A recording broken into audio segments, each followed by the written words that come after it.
9 registered sex offenders living under one roof, and it's completely legal. It might be good to know your neighbors, but for one Levy County woman, knowing your neighbors meant discovering some dirty laundry. TV 20's Emily Burris has the story of how her initial shock turned into determination to do something about it.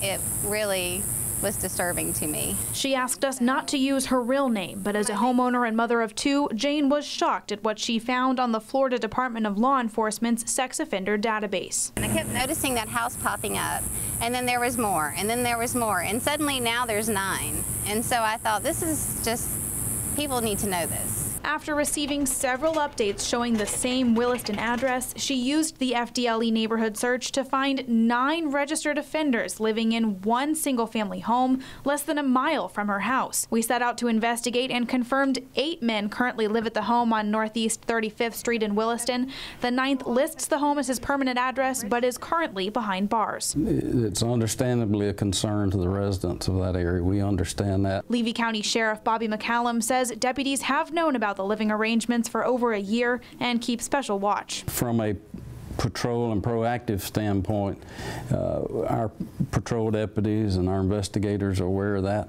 and we keep a pretty constant contact patrol of that area. While it's certainly an unusual circumstance, this is legal. State law requires under most circumstances convicted offenders stay a minimum of 1,000 feet away from any area designed for children like schools and playgrounds while they're serving probation. Jane says she was concerned about children in her neighborhood living close to these offenders. She's driven by this corner before and seen school children out waiting for the bus. It's just down the road from where several of these offenders live.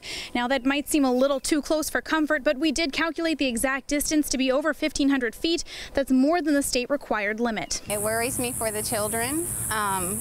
Like I said, I feel like the Sheriff's Department is keeping an eye on this home, but I don't know if they can sit there 24 hours a day and watch these people. And that, says Sheriff McCallum, is why input from neighbors is so important. Especially in this area, because the citizens that are living in those areas, you know, they can recognize something out of the ordinary. As for Jane, she wants people to know how helpful FDLE's alerts can be. And I've been able to keep track of who's moving in within a certain distance of my home, my mother's home, and my mother-in-law's home, and these are places where my children are regularly. It's an empowering reminder of just how knowing your neighbors can keep you safe.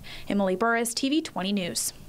For more information about FDLE's sex offender database and to see how you can receive alerts for your neighborhood, visit our website, WCJB.com.